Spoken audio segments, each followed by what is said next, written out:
ವಿಶ್ವಕಪ್ನ ಎರಡನೇ ದಿನವಾದ ಶುಕ್ರವಾರ ಸಹ ಆತಿಥೇಯ ಕೆನಡಾ ಮತ್ತು ಬೋಸ್ನಿಯಾ ತಂಡಗಳು ಮುಖಾಮುಖಿಯಾಗಿದ್ವು.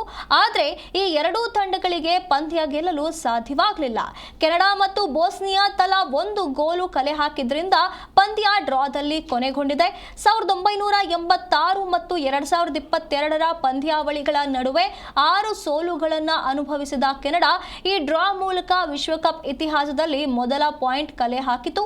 ಕೆನಡಾವನ್ನ ಸೋಲಿನಿಂದ ರಕ್ಷಿಸಿದ ಸಂಪೂರ್ಣ ಕ್ರೆಡಿಟ್ ಬದಲಿ ಈಗ ಆಟಗಾರ ಸೈಲ್ ಲಾರೆನ್ ಅವರಿಗೆ ಸಲ್ಲುತ್ತದೆ. ಅವರು ಮೈದಾನಕ್ಕೆ ಬಂದ ಕೆಲವೇ ನಿಮಿಷಗಳಲ್ಲಿ ಗೋಲು ಗಳಿಸುವ ಮೂಲಕ ಕೆನಡಾವನ್ನ ಸೋಲಿನಿಂದ ಪಾರು ಮಾಡಿದ್ರು ಮತ್ತು ಸ್ಕೋರ್ ಅನ್ನ ಸಮಗೊಳಿಸಿದ್ರು.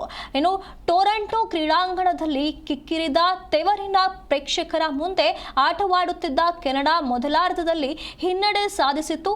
ಇದರೊಂದಿಗೆ ಫಿಫಾ ವಿಶ್ವಕಪ್ನಲ್ಲಿ ಸತತ 7ನೇ ಸೋಲಿನತ್ತ ಸಾಗುತ್ತಿತ್ತು. ಆದರೆ 76ನೇ ನಿಮಿಷದಲ್ಲಿ ಬದಲಿ ಪ್ಲೇಯರ್ ಆಗಿ ಮೈದಾನಕ್ಕಿಳಿದ ಲಾರೆನ್ ಉತ್ತಮ ಪ್ರದರ್ಶನ ನೀಡಿದ್ರು. ಕಣಕ್ಕಿಳಿದ ಕೆಲವೇ 2 ನಿಮಿಷಗಳ ನಂತರ ಅವರು ಕೆನಡಾ ಪರ ಗೋಲು ಗಳಿಸಿ ಯಶಸ್ವಿಯಾದರು.